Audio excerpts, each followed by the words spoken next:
¿Qué tal, hermanos? ¿Cómo están? Que el Señor les bendiga en este día. Damos gracias al Señor por su misericordia, por su amor. Él es fiel, Él ha sido bueno con nosotros. Y en este día queremos bendecir su nombre y es un gozo poder, bueno, no los estoy viendo, pero sí poder comunicarme con ustedes. La semana pasada el pastor Carlos también nos hacía un llamado para que podamos estar en contacto, llamarnos, eh, estar comunicándonos unos con otros, haciendo iglesia, porque eso somos. Somos iglesia de Cristo, somos su cuerpo y, y también como parte de este cuerpo debemos estar preocupados los unos por los otros. También ha sido muy grato poder hablar con varios hermanos esta semana, poder encontrar a algunos que no sabíamos absolutamente nada de ellos, pero ya pudimos contactarlos y ha sido una gran bendición también saber que están bien, algunos con algunas necesidades, otros con algunas enfermedades. De hecho, nos acordamos también de nuestra hermana Brisalia que está complicada todavía de su salud, ha ido mejorando un poquito, pero sigamos en oración por ella, que el Señor la siga bendiciendo.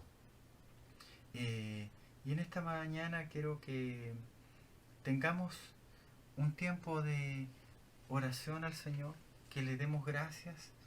Así que ahí en el lugar donde usted se encuentra pueda cerrar sus ojos junto a su familia y, y tener este tiempo de oración, un tiempo de comunión. Estamos todos en este momento eh, viendo este video eh, y aprovechemos este tiempo para estar también unidos en oración.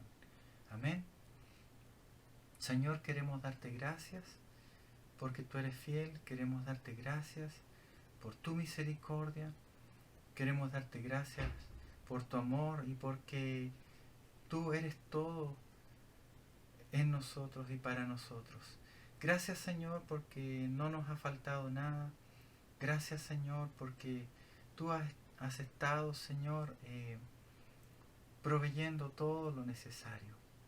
Y si en alguna manera de pronto nos hemos sentido faltos de algo, Señor, sabemos que tu provisión está ahí y que tú nunca nos dejarás.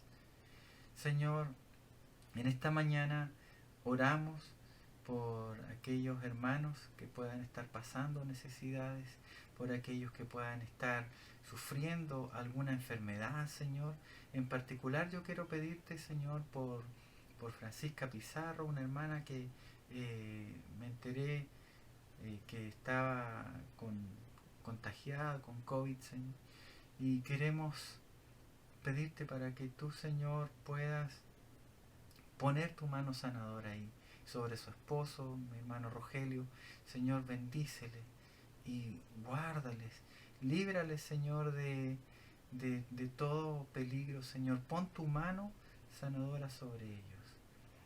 Señor, entregamos cada una de las necesidades, Señor, que puedan haber en medio de tu pueblo y pedimos tu cobertura, pedimos, Señor, que derrames de tu poder, Señor, en estos tiempos difíciles, en estas pruebas, Señor, que, que están sobre la tierra, un tiempo en que como iglesia tuya también debemos reconocer en quién estamos fundados, quiénes somos, Señor, y quién eres tú para nosotros. Gracias, Señor, te bendecimos. En el nombre de Jesús. Amén. Hay una palabra que está en Primera de Juan, en la carta del apóstol Juan, la primera carta, eh, que nos habla acerca de el amor. El capítulo 3 de la primera carta de Juan dice, versículo 1 dice, miren con cuánto amor nos ama nuestro Padre, que nos llama sus hijos. Y eso es lo que somos. Pero la gente de este mundo no reconoce que somos hijos de Dios porque no lo conocen a Él. Me llama la atención también cuando Jesús, hablando acerca de cuál fue el propósito por el cual vino Él a este mundo, Él pone una parábola de la oveja perdida. Una oveja en la cual estaba formando parte del rebaño del pastor, pero esta oveja se extravía y comienza a irse. Y este pastor entonces deja a esas 99 ovejas en el redil y va tras aquella que se ha perdido. Cuando pensamos en esta figura, en esta parábola, también podemos ver el amor de Dios tan grande, tan potente, derramado sobre nosotros, que a pesar de que éramos ovejas descarriadas, que no estábamos insertos en este cuerpo, en el cuerpo de Cristo, el Señor fue y nos buscó.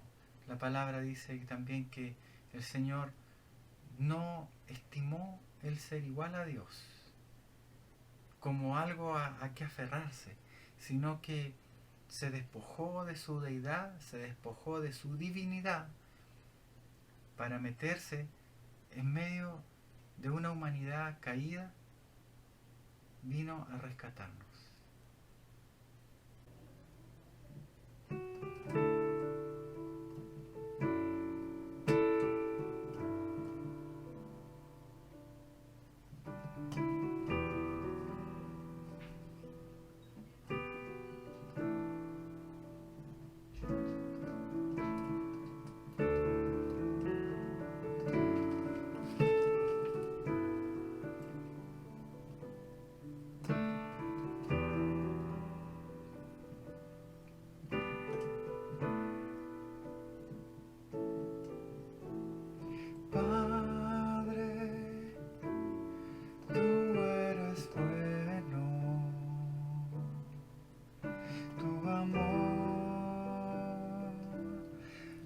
Sobre todo,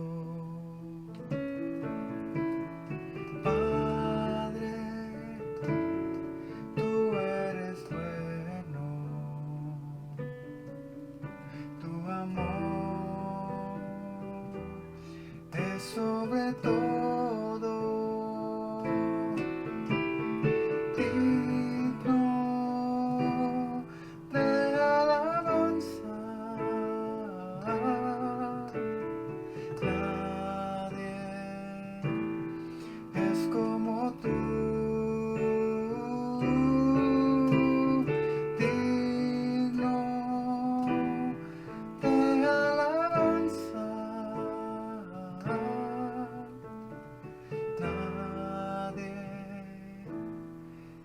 Como tú, Padre, tú eres bueno, tu amor es sobre todo. Padre, tú eres bueno, tu amor es sobre todo digno de alabanza.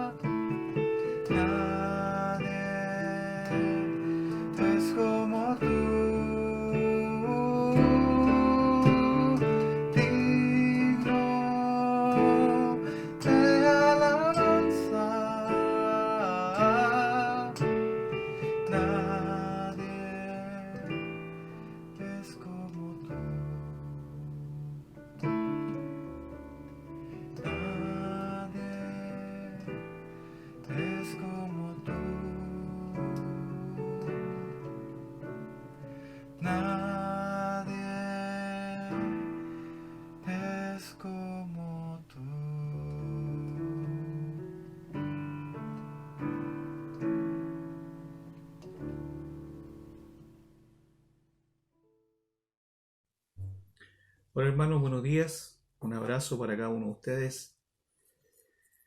Recuerdo que en una reunión del día domingo en Castor, el predicador de esa oportunidad nos mostró fotos de distintas culturas existentes en el mundo. Y mostrando esas culturas, se nos mencionó y nos hacía pensar que nosotros estamos también en una cultura, la cultura del reino de Dios, donde también hay un lenguaje, un vocabulario, una forma de vivir. Pero la gran diferencia para poder identificar las distintas culturas la podíamos ver en forma externa, por sus vestimentas, por sus rasgos.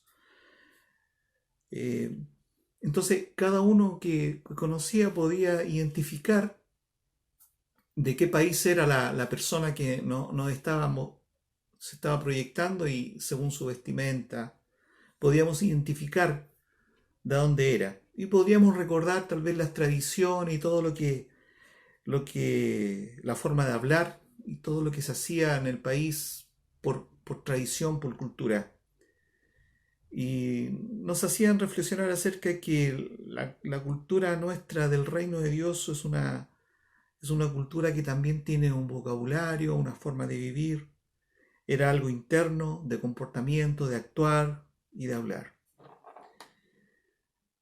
Y en esta quisiera mencionar, tomándome de eso, de lo que la cultura del reino significa en estos tiempos. Todos sabemos los tiempos actuales en que estamos en pandemia y en la cual hay personas que están afectadas, personas que están sufriendo, y lo hemos conversado y sabemos que Dios es grande y poderoso y está por sobre todas estas cosas. Él es soberano, Él conoce lo que está ocurriendo, Él sabe lo que está ocurriendo, sabe el por qué está ocurriendo todo esto. Y yo quisiera reflexionar acerca de la forma en que estamos eh, enfrentando todo esto.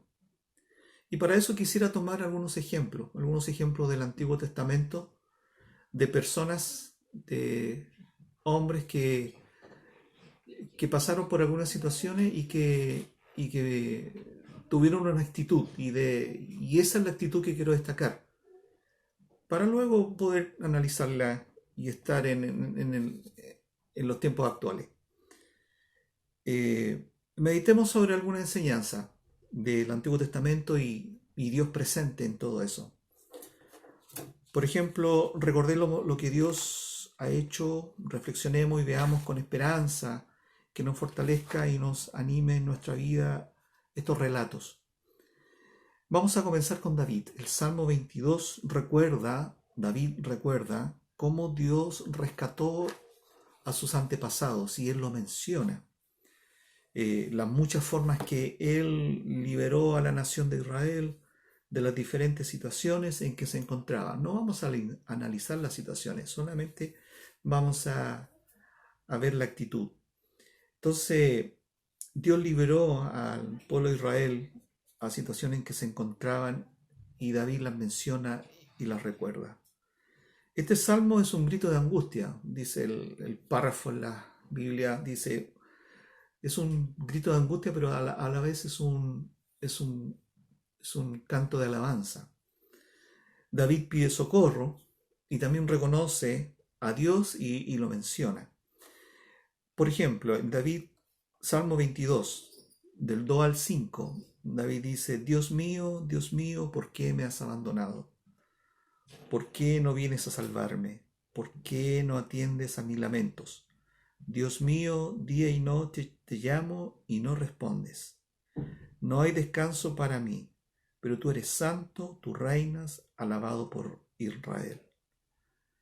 Un grito de angustia, de socorro.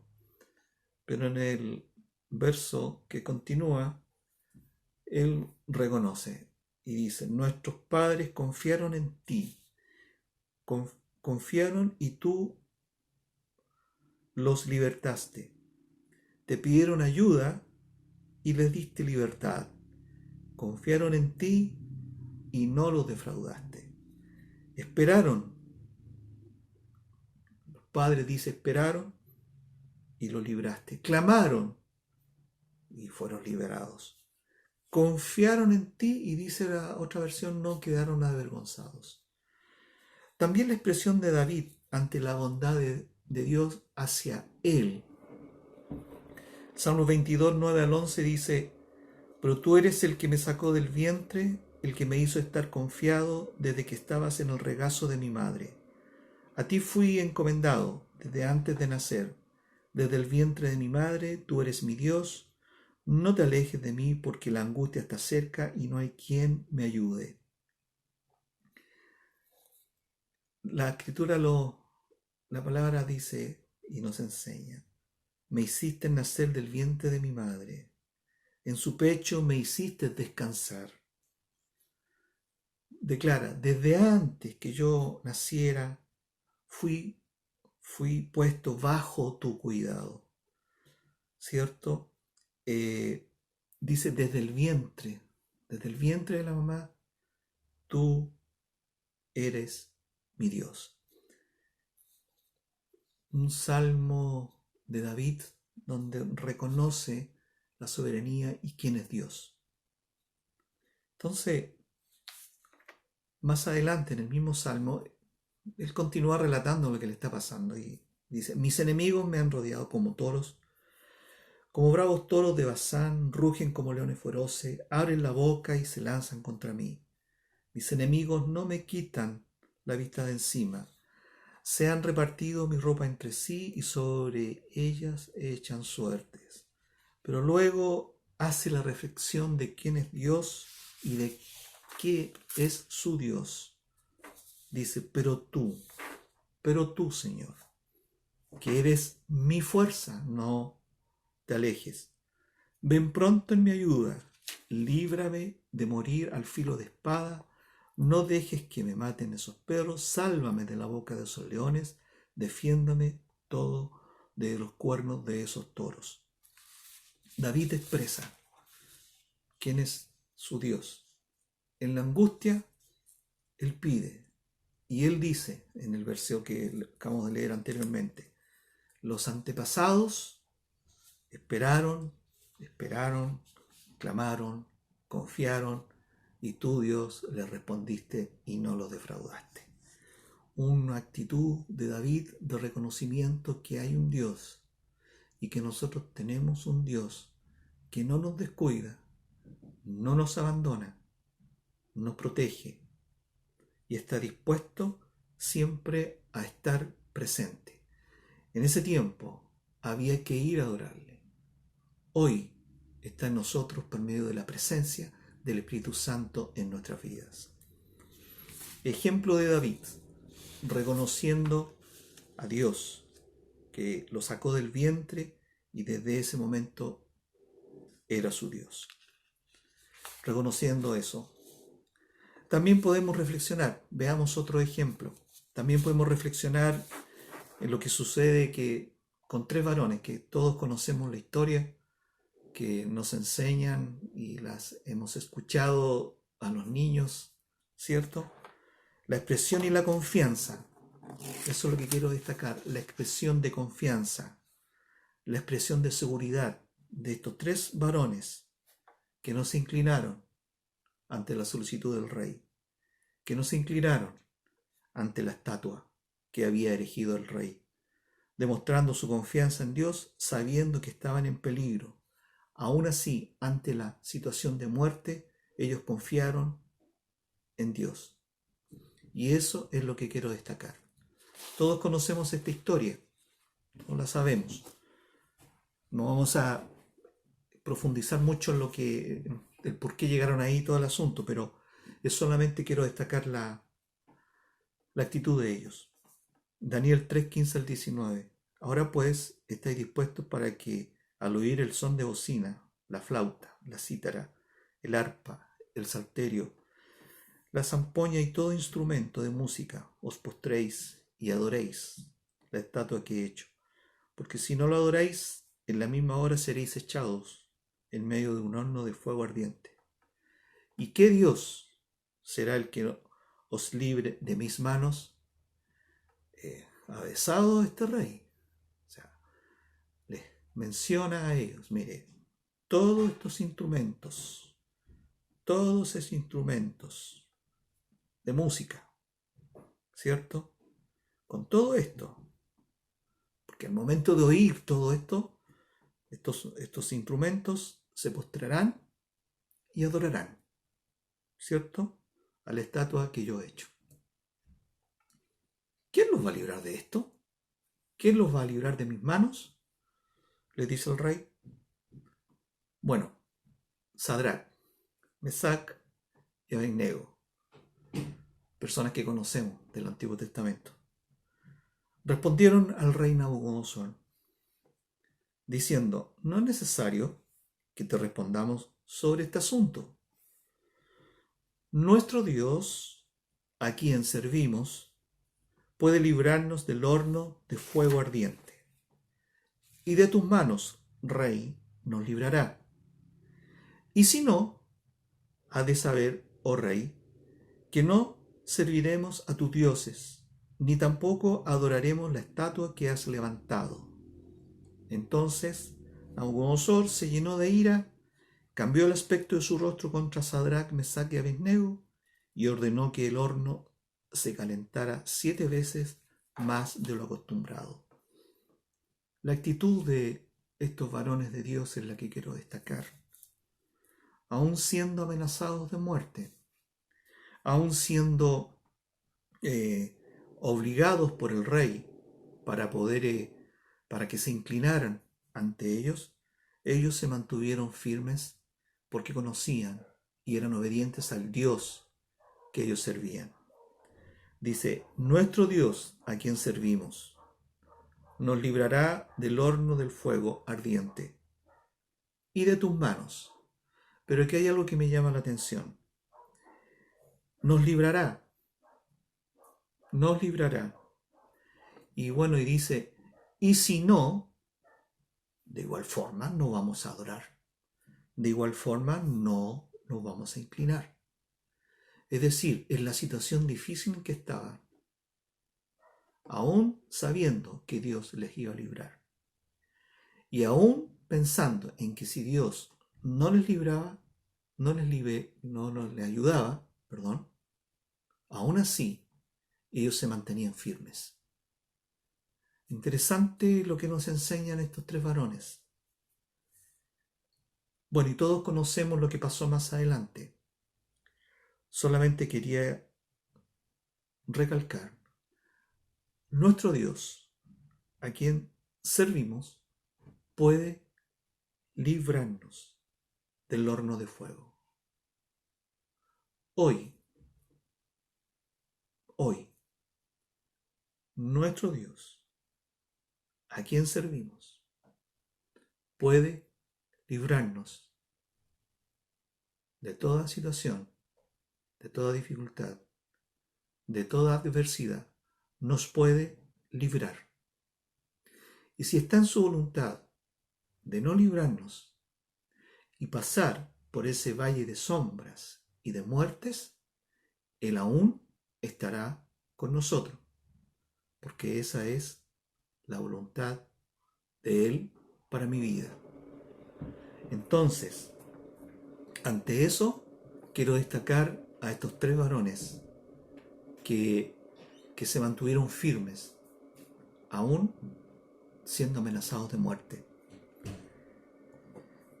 Vamos a ver otro caso, también todos conocido, el caso de José, vendido por sus hermanos, ¿cierto? Joven. La historia de José es uno de los grandes ejemplos de un hombre que desde su juventud creyó en Dios y vivió una vida en obediencia a Él. Es un ejemplo para todos creyentes de cómo el cristiano puede vivir una vida de obediencia de nuestro Señor desde su juventud. Josué fue vendido cuando tenía unos 17 años, ¿cierto? Después de pasar un tiempo como esclavo de Potifar, que era funcionario del faraón, fue acusado injustamente, ¿cierto? Por la esposa de Potifar y enviado a la cárcel, donde estuvo preso por unos años.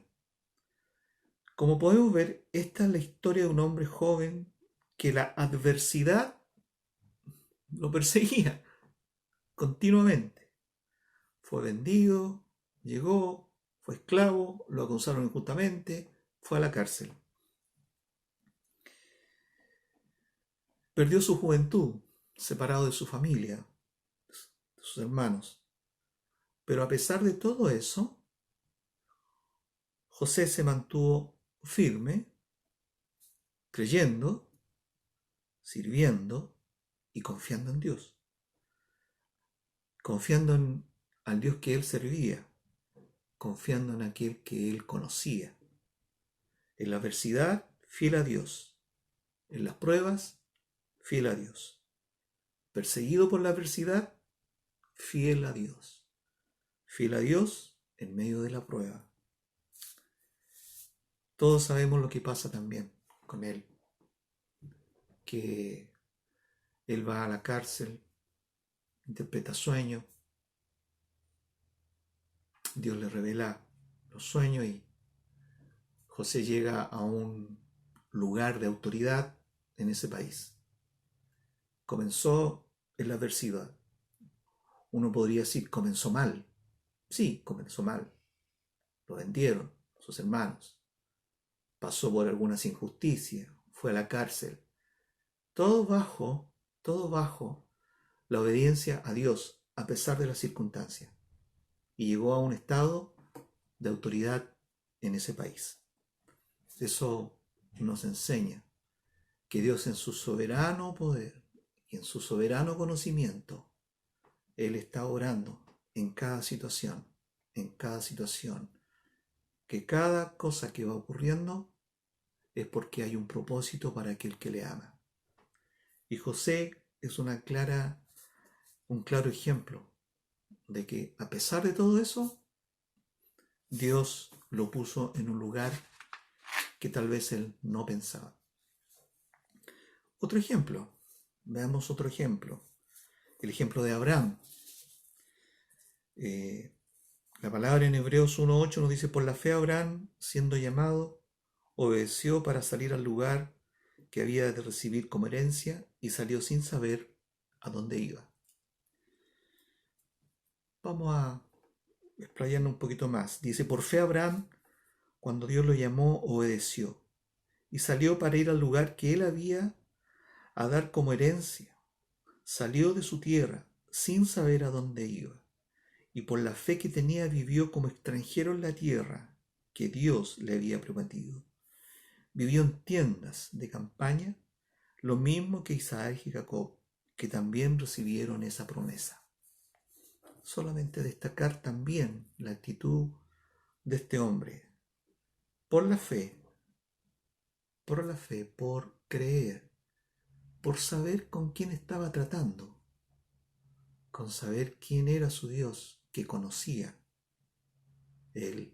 Su Dios lo llamó y él tuvo una actitud de obediencia, ¿cierto? Y salió a un lugar sin saber a dónde iba. Imagínense hoy en día, ¿no? Dios me dice, sal con tu parentela, ándate al terminal de buses, actualicémonos un poquito, al aeropuerto, toma el avión y ándate al sur. Yo te voy a decir dónde vas a ir. Una actitud de obediencia, de confianza, de seguridad en Dios. ¿Por qué? Porque Abraham conocía con quién estaba tratando. Conocía al Dios que él servía. Y dentro de esto mismo persona de Abraham la prueba que Dios le puso con su hijo.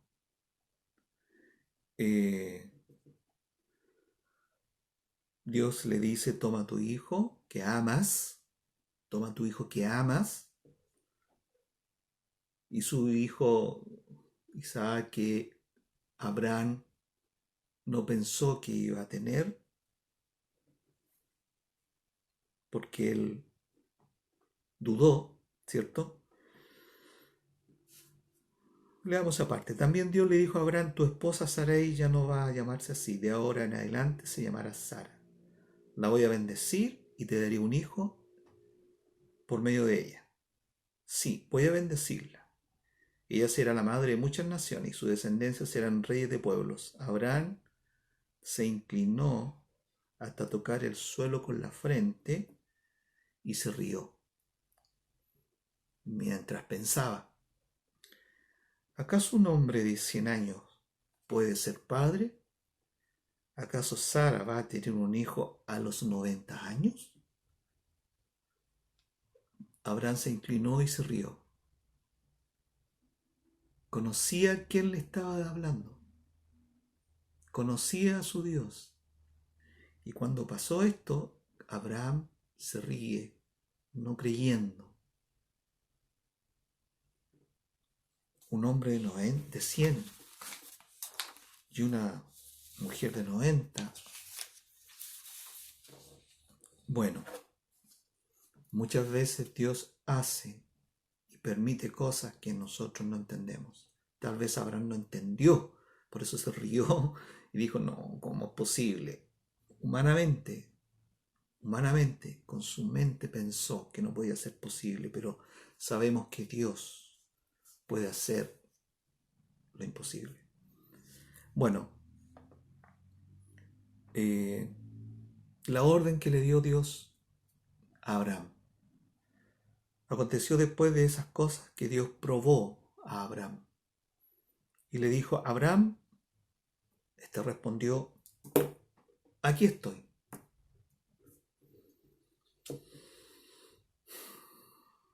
¿Cuántas veces Dios nos llama? ¿Cuántas veces hemos dicho, aquí estoy? Interesante para reflexionar. Abraham respondió, aquí estoy. Y Dios le dijo, toma ahora tu hijo, tu único, Isaac, a quien amas. Me llama la atención lo que Dios le dice. A ese hijo que tú amas, vete a tierra de Moriah y ofrécelo allí en el holocausto sobre uno de los montes que yo te diré. Todos conocemos la experiencia vivida por Abraham con su hijo. Podríamos reflexionar acerca de esto y preguntarnos, ¿qué hizo que Abraham obedeciera? ¿Qué hizo que Abraham fuera y lo hiciera? Podríamos decir que su confianza, su fe en Dios, pero también este hombre conocía a Dios y sabía quién era Dios. Su confianza, su fe, su seguridad de saber con quién estaba hablando y con quién estaba tratando y quién lo estaba mandando.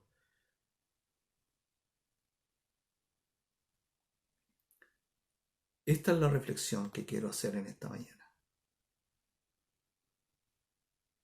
Estos hombres fueron probados, confiaron, estaban seguros, conocían a Dios, sabían quién era. Ellos confiaron y actuaron y reconocieron. El Salmo de David nos enseña y nos anima a esto, a que cualquier adversidad, cualquier situación que se nos presente, que nos quite la paz, que sea angustiante, el Salmo de David nos debe dar el ánimo. Los que confían en Jehová son como el monte de Sión, que no se mueve, sino que permanece para siempre.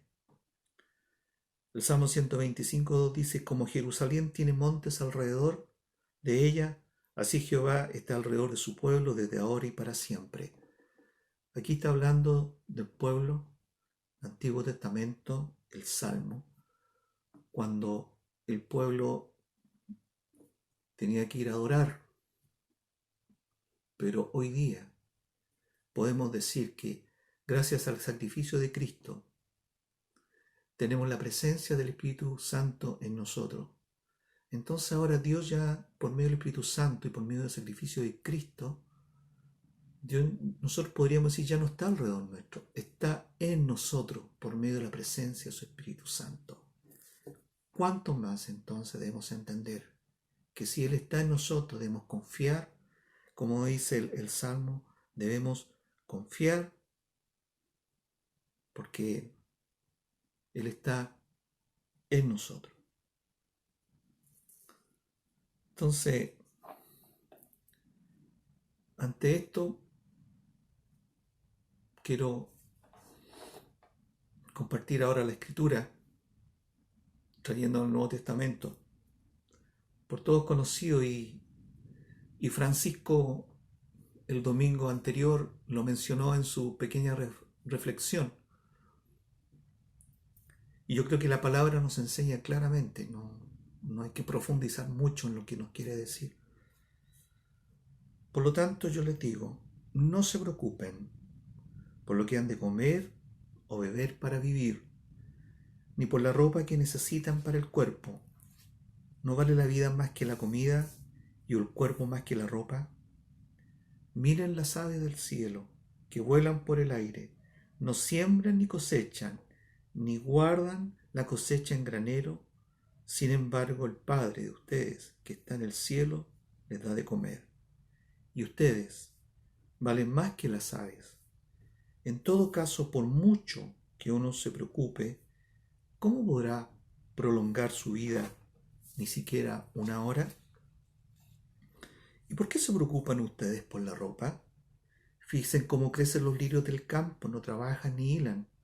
Sin embargo, les digo que ni siquiera el rey Salomón, con todo su lujo, se vestía como uno de ellos. Pues si Dios viste así a la hierba, que hoy está en el campo y mañana se quema en el horno, con mayor razón los vestirá a ustedes, gente falta de fe. Así que no se preocupen preguntándose, ¿qué vamos a comer? ¿Qué vamos a beber? ¿O qué vamos a vestirnos? Todas estas cosas son las que preocupan a los paganos, pero ustedes tienen un Padre Celestial que ya sabe lo que necesitan. Por lo tanto, pongan toda la atención en el reino de los cielos y en hacer lo que es justo ante Dios. Y recibirán también todas estas cosas.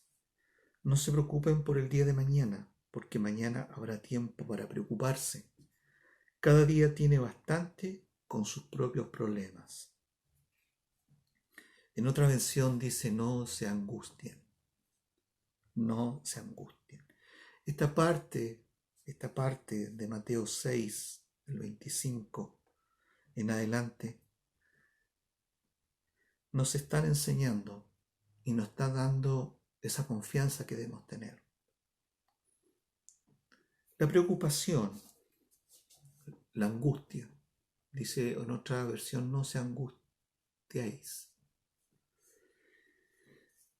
La preocupación, dice, estado de desasosiego, inquietud o temor producido ante una situación difícil, un problema, cosa, persona o asunto que produce ese estado de desasosiego, ese estado de temor, ese estado de inquietud. Eso es lo que dice la Escritura. Si yo le quisiera cambiar por los sinónimos acá, cuando dice no se preocupen por lo que han de comer, tal vez podría colocar un sinónimo de esa palabra, pero siempre manteniendo la idea. Dice, no se inquieten, no se desasosieguen, no tengan el temor, no se aproblemen por lo que han de comer o de vivir o de beber. Entonces, esta palabra que está enseñada en Mateo nos debe reconfortar y nos debe sentirnos más confiados de que Dios está preocupado de cada uno de nosotros. La Escritura me llama la atención aquí que dicen los paganos. Uno podría decir, estas cosas con que vamos a vestirnos, qué vamos a beber, qué vamos a comer, de todas estas cosas se preocupan los que no tienen a Dios. Yo podría interpretar eso así, pagano, los que no tienen a Dios.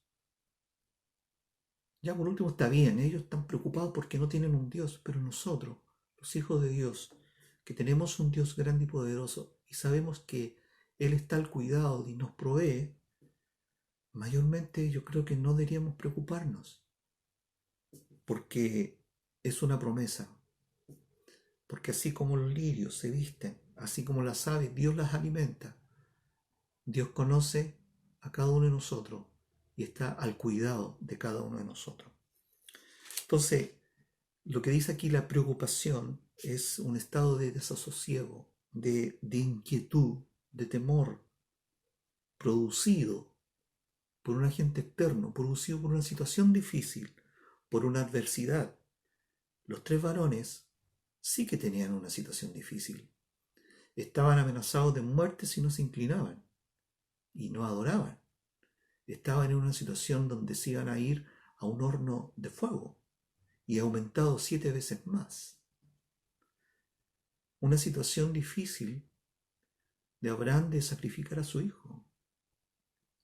Pero Abraham y estos tres varones sabían en el Dios en quien estaban confiando. Otra versión dice angustiéis, angustia. Dice estado de intranquilidad o inquietud muy intensos, causado especialmente por algo desagradable o por la amenaza de una desgracia o un peligro. Angustia, yo me angustio, y es intensa, es especialmente desagradable. Y la Escritura nos dice, ¿por qué te inquietas? ¿Por qué te intranquilizas ante esta situación agradable? No se preocupen. Dios nos enseña, si viste la hierba que después se seca y se quema, Dios aún así las viste, los lirios, con mayor razón nosotros, que somos sus hijos, nos mantendrá vestidos, con alimentos, con bebida.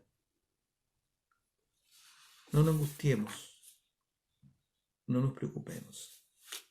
Hay un relato que le sucede a Jesús. Le dice, al oír que era Jesús Nazareno, comenzó a gritar, Jesús, hijo de David, ten misericordia de mí. Muchos lo reprendían para que callara, pero él clamaba mucho más, Hijo de David, ten misericordia de mí. Entonces Jesús, deteniéndose, mandó a llamarlo, y llamaron al ciego, diciéndole, ten confianza, levántate, te llama. Él entonces, arrojando su capa, se levantó y vino a Jesús. Jesús le preguntó, ¿qué quieres que te haga? El ciego le dijo, Maestro, que recobre la vista. Jesús le dijo, vete, tu fe te ha salvado.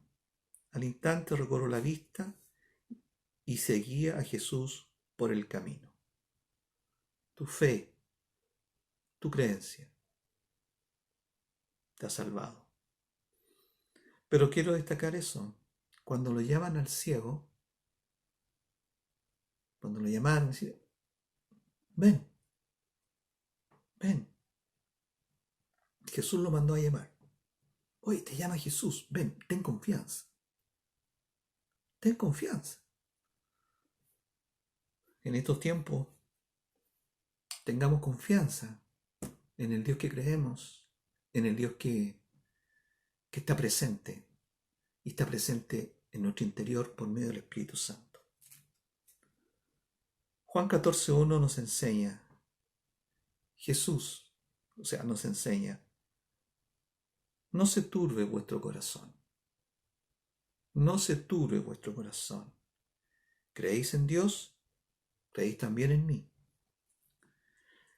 Turbar significa que no se turbe, que no se altere, que no se desarregle, que no se desordene, que no se desoriente, que no te perturbes. Son sinónimos de esta palabra. Entonces uno podría decir, no se altere vuestro corazón, no se desarregle nuestro corazón, no se desordene nuestro corazón, no se desoriente, no se perturbe nuestro corazón, vuestro corazón. Si creéis en Dios, también creéis en mí, dice Jesús. Juan 14:27 nos dice, la paz os dejo, mi paz os doy. Yo no os la doy como el mundo la da. No se turbe vuestro corazón, ni tenga miedo. No se turbe, no se altere, no se desarregle, no se desordene, no se desoriente. Me gusta esa palabra, no se desoriente. Ni tenga miedo, dice la Escritura. Entonces, la actitud que tuvieron estos hombres en el Antiguo Testamento creo que es válida para nosotros hoy en día. Una actitud de confianza, de seguridad que tenemos al Dios grande y poderoso, que conoce todas las situaciones, conoce mi situación, conoce tu situación. Conoce esa dificultad que si Dios quiere, por su voluntad, hacerla más liviana, más pasajera, pasarla más rápido, no sé, o sencillamente que sea adverso. Pero nuestra actitud debe ser de seguridad, de confianza en Dios. Pedro dice, dejen todas sus preocupaciones a Dios, porque Él se interesa por ustedes. ¿Qué esta palabra? Que Dios, dejen sus preocupaciones a Dios. Como decíamos delante, la preocupación, dejen su desasosiego, dejen su inquietud, ¿cierto? Dejen esa situación difícil a Dios, porque Dios está interesado en nosotros. El amor de Dios derramado en nosotros. Confianza se aplica a la persona, especialmente al amigo. Escuchamos, Carlos, que tenemos que ser amigos y que Dios ya no llamo mis siervos, sino mi amigo. Se aplica a la persona, especialmente al amigo, con quien se tiene un trato de amistad más familiar, más en confianza, más cosas. Muchas veces nosotros nos dicen, oye, dilo nomás si estamos en confianza. La confianza en Dios, algo estrecho, familiar. Nuestra actitud como hijos es confiar en nuestro Padre. Él nos conoce y sabe nuestras necesidades. Y estas palabras nos instan a confiar, a estar seguros en Dios. Entonces, también Hebreo nos enseña algo acerca de esto. Nos dice, por eso nosotros, teniendo a nuestro alrededor tantas personas que han demostrado su fe, dejemos a un lado todo lo que nos estorba y el pecado que nos enreda, y corramos con fortaleza la carrera que tenemos por delante. Fijemos nuestra mirada en Jesús, pues de Él procede nuestra fe y Él es quien la perfecciona. Interesante preguntarse cómo perfecciona nuestra fe. Tal vez será por las adversidades, por las situaciones. Jesús soportó la cruz sin hacer caso de lo vergonzoso de esa muerte, porque sabía que después del sufrimiento tendría gozo y alegría, y se sentó a la derecha del trono de Dios. Por lo tanto, mediten en el ejemplo de Jesús, que sufrió tantas contradicciones de parte de los pecadores. Por eso, no se cansen ni se desanimen. En estos tiempos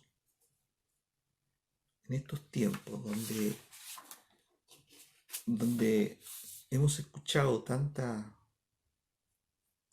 palabra por distintos medios.